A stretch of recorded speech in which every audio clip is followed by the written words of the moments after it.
Hello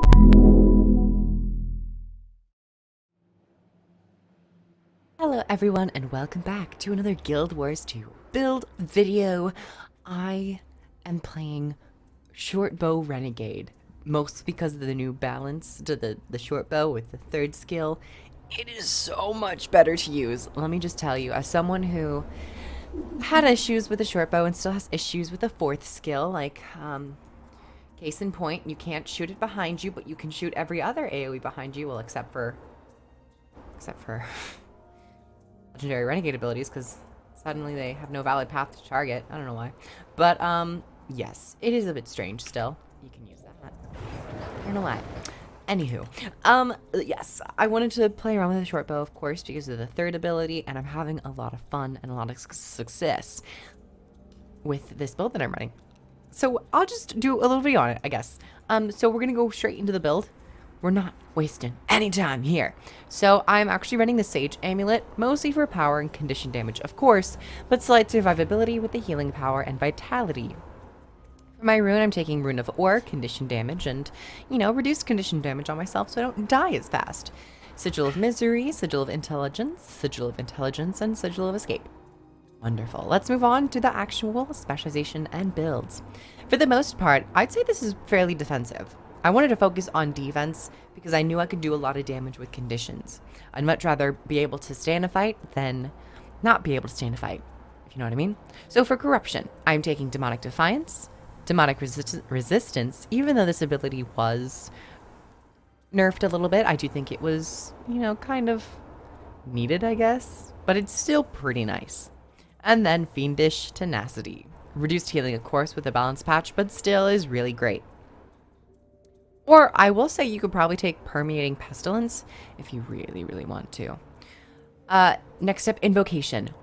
I'm taking Glaring Resolve, Healing and Stability. I'm taking Rapid Flow, Healing and Swiftness. And I'm taking Charged Mists, just so I can get some more energy. Though all in all, because PvP is so fast-paced, you could honestly be taking Song of the Mists, or you could be taking Roiling Mists if you really want to. But I am taking Charge Mist. Actually, should I take what is the? I think it's bleeding. Ooh. We'll see. And then, of course, for Renegade, I'm deciding to take Ashen Demeanor. Whenever you disable your foe, you grant yourself Cause Fervor, and you also will apply vulnerability to them. It's nice. Taking a Heart Piercer, your short bow skills now pierce, and bleeding you inflict deals more damage. Great for the auto attack and the second skill. And then finally, Righteous Rebel. Callous Fervor reduces damage you receive from conditions. More stacks of it you have, less. I don't know if it's more stacks. I think if you just have one stack, you get 7% damage reduction for condition damage, which is nice. And in conjunction with resistance, you're going to have a nice time with dealing with condition damage playstyles. And then orders from above last longer. This is nice just for like some little extra support for your friends, just to give them some alacrity if you so desire, or mostly for yourself.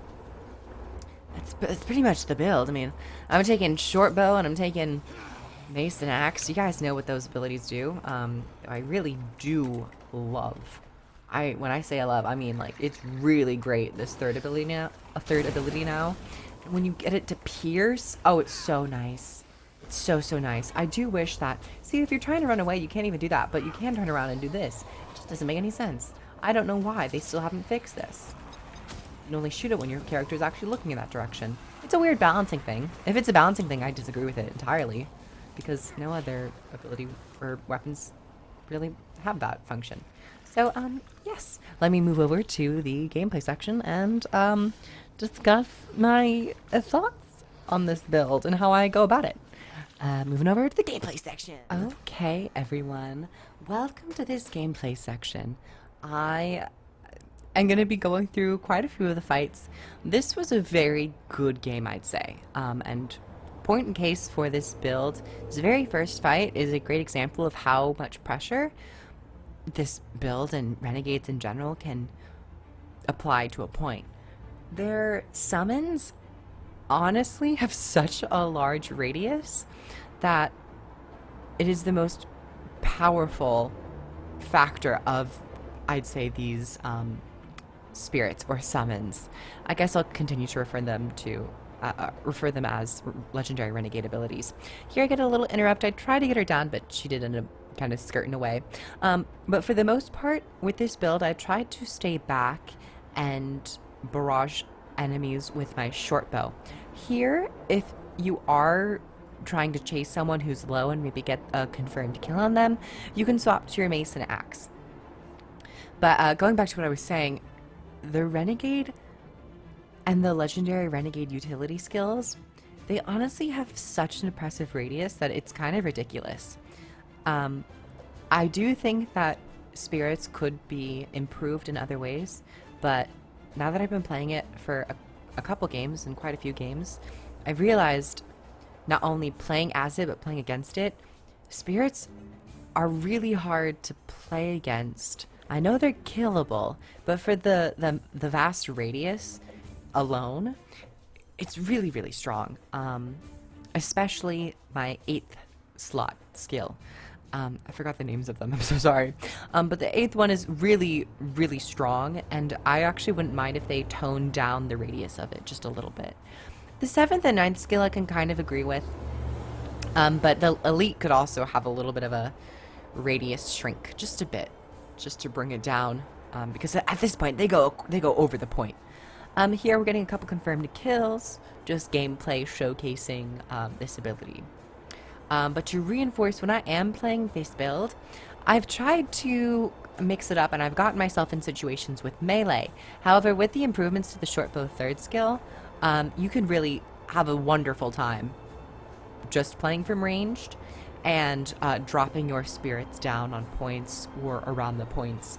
From ranged, you're fairly safe. You have a knockdown, you have slows, you have burns, you have cripples, and if you knock someone down, they're crippled and they're contaminated and conditioned with vulnerability. You have a lot of nice time playing it ranged. And that's actually what I really love about shortbow. I'm kind of sad that I've overlooked it, but not as sad as perhaps I could have been, because the shortbow's 3rd ability, 7-shot, was pretty awkward to use. But now that they've changed it, it's so nice. I highly recommend using this as much as possible. It doesn't have a long cooldown, it doesn't have a lot of energy cost, and it's really effective. Here it's a little fight with another Revenant and myself. This is where it's the battle of who can place down the interrupting spirit enough and who is within the radius. I know spirits are killable, but they do have quite a bit of health where you're gonna get use out of them regardless. You are.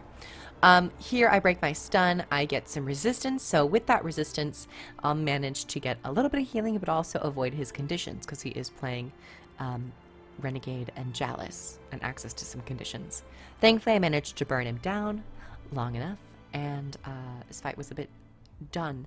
And then the firebrand comes and I try to actually banish enchantments because banish enchantments might be an overlooked skill since it was kind of nerfed a little bit, but it is still very strong. You can rip but you can rip boons off of enemies. And when you're fighting guardians or mesmers, you really want to have as much of an advantage as you possibly can. And whenever enemies have just all the boons on them, complimentary motorcycle in the background, dang, #1 for the video. But yeah, you just want to have as much of an advantage as possible. Here, another fight. I did end up like smacking a couple of the spirits. We have a guardian who comes by here. Can't really do much. And additionally for the shortbow, I never am really one to focus so much on the auto attacks. However, with the auto attack being a small explosion and also having, decent range, 900 range, but it does cleave. Not only will it pierce with the trait that I have, but it will cleave any enemies around the target that you're firing at. And the bleeding over time does end up kind of, doing better. And if you have allies who can apply fury to you, such as a guardian, you're going to get more benefit out of bleeds. So just keep that in mind as well. But all in all, I think this is a pretty nice build. I have actually had a really nice time with it.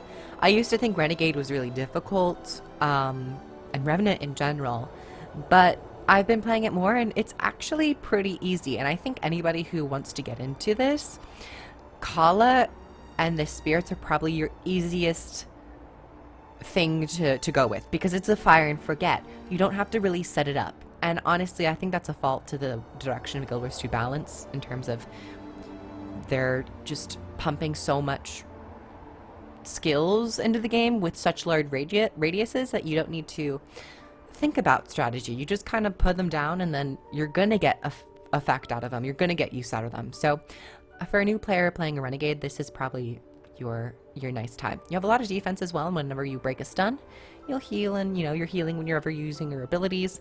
Here I'm getting away because I need to, so just pop your 6th skill and keep running. Running, I'm running, I'm running. Running, I'm running, I'm running. I do get some Condi and debuffs, but thank you everyone so much for watching. I hope you guys enjoyed. Like the video, click it, comment below your thoughts on this build or other builds I should maybe test out, and I'll see you guys in the next video. Bye everyone. Mwah.